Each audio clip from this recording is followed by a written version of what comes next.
নায়িকা হতে পারলে জীবন ধন্য হয়ে যাবে। সুপারহিট জনপ্রিয় তারকা হতে পারলে লাইফে আর কোনো কিছুরই দরকার হবে না। আমি যদি একবার নায়িকা হতে পারি তাহলে তো আর কোনো কথাই নাই। আমার পরিবার সেটেল, আমি সেটেল, সব কিছু ঠিক। আমি যেখানে যাব আমার একটা অটোগ্রাফ নেওয়ার জন্য মানুষ লাইন দিয়ে দাঁড়িয়ে থাকবে। ও মা, জনপ্রিয়তা কি সুন্দর, ব্লা ব্লা ব্লা, অনেক কিছু, বিশাল কিছু। সব থেকে বড় যে জিনিস, ব্যাংক ব্যালেন্স, টাকা পয়সা, আমেরিকা, লন্ডন, ইটালি, সব দেশে আমি ইজিলি ঘুরে বেড়াতে পারবো। ভাই এটা তো একেবারে মানে চোখ বন্ধ করে, অভিনয় তো অভিনয়। এই যে দেখেন আমি কথা বলছি, এটাও কিন্তু অভিনয়ের মতোই হয়ে যাচ্ছে। জাস্ট দাঁড়ালেই হলো, সুন্দর ফিগার, সুন্দর চেহারা, আর একটু দাঁড়ালেই কিন্তু নায়িকা হয়ে গেলাম। আর নায়িকা হয়ে গেলেই কোটি কোটি টাকা। ভাইরে ভাই, এখানে কিন্তু লাখ টাকার নয়, হাজার টাকাও না, কোটি কোটি টাকার বিজনেস। তো আমি যদি নায়িকা হতে পারি তাহলে কি আর জীবনে আমার কষ্ট করে পড়ালেখা করা লাগে, নাকি আমার কোনো কিছু চিন্তা করতে হয়? কোনো কিছু না। আমার ফ্যামিলিও নিশ্চিন্তে থাকতে পারবে। আমি মাসে মাসে এনে টাকা গুনে গুনে দিব, আর তারা হচ্ছে আমাকে মাথায় তুলে নাচবে।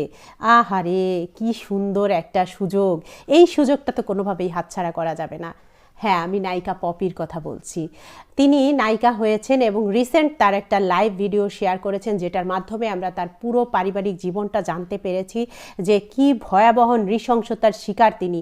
তার মা তাকে হাফেজা বানাতে পারতো, তাকে ডাক্তার ইঞ্জিনিয়ার বানাতে পারতো, ভালো পরিবারে বিয়ে দিতে পারতো, কোনো কিছু না করে তাকে নায়িকা তৈরি করেছেন। এবং তার কথাতে এটা কিন্তু পুরোপুরি চলে আসছে, যে তাকে জোর করে ধরে তার যখন ক্যারিয়ার গড়ার সময়, স্টুডেন্ট লাইফে আমরা জানি নায়িকা পপি যখন নায়িকা হয় তখন আমি 9-10-এ পড়ি। আমার ঘর আমার বেহেশত ছবির মাধ্যমে তিনি সিনেমাতে এসেছিলেন, শাকিল খানের সাথে ছিলেন জুটি। এবং একবার কিন্তু একটা গুজব ছড়িয়েছিল যে শাকিল খান এবং পপি বিয়ে করেছেন, আর সেই বিয়ের ব্যাপারে পত্রিকাতে পর্যন্ত নায়িকা পপির মাই কিন্তু ইনক্লুড হয়েছিলেন এবং বলেছিলেন যে না, আমার মেয়েকে আমি কখনোই এখন বিয়ে করবে না, তার ক্যারিয়ার আছে।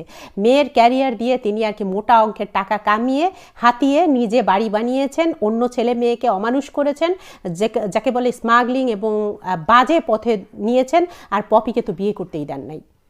কত বড় ভয়াবহ ব্যাপার চিন্তা করেন। আজকালকার নায়িকারা, এই যে মিম, কত সুন্দর বিয়ে করেছে সময় মতন, সে ঘুরে বেড়াচ্ছে, তার ক্যারিয়ারের কি এক বিন্দু ক্ষতি হয়েছে না? আরও যদি শেষ জীবনে আমার পাশে না থাকে, যখন বৃদ্ধ বয়সে আমি পৌঁছাবো, কথা বলার মানুষও যদি না থাকে, আর এই সময়টা তো চলেই যাচ্ছে, যৌবন তো চলেই যাচ্ছে, যে হ্যাঁ প্রিয় মানুষ নাই, কাছের মানুষ নাই, দিন শেষে যার সাথে বসে আমি খুনসুটি করতে পারবো এমন একজন মানুষ নাই।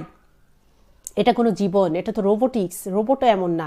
খুবই বাজে ছিল এই সময়কার সিস্টেম। এখন দেখেন এখনকার নায়িকা মিম কত সুন্দর বিয়ে করে নিয়েছে, হাজব্যান্ডকে নিয়ে বিভিন্ন দেশে ঘুরে বেড়াচ্ছেন, যাচ্ছেন। অনেক নায়িকাদের দেখছি তারা দ্রুতই বিয়ে করছেন এবং ঘুরে বেড়াচ্ছেন, সুন্দরভাবে লাইফটাকে উপভোগ করছেন, এবং তাদের একটা গন্তব্য আছে। আর এই সময়টাতে নায়িকাদের দেখলে আসলেই খুব দুঃখ হয়, কষ্ট হয়। তারা কি একটা ক্যারিয়ার ধরার জন্য বিয়ে করতো না, ফালতু একটা পারিবারিকভাবে যা বোঝা গেল যে একটা প্রেশার ক্রিয়েট করা হতো তাদের উপরে, যে প্রেশারের জন্য হচ্ছে তারা পরিবার গড়তে পারে নাই, সংসার করতে পারে নাই, নিজের জন্য কিছু করতে পারে নাই, শুধুমাত্র টাকা কামানোর মেশিন তৈরি করেছেন তাদের বাবা মায়েরা।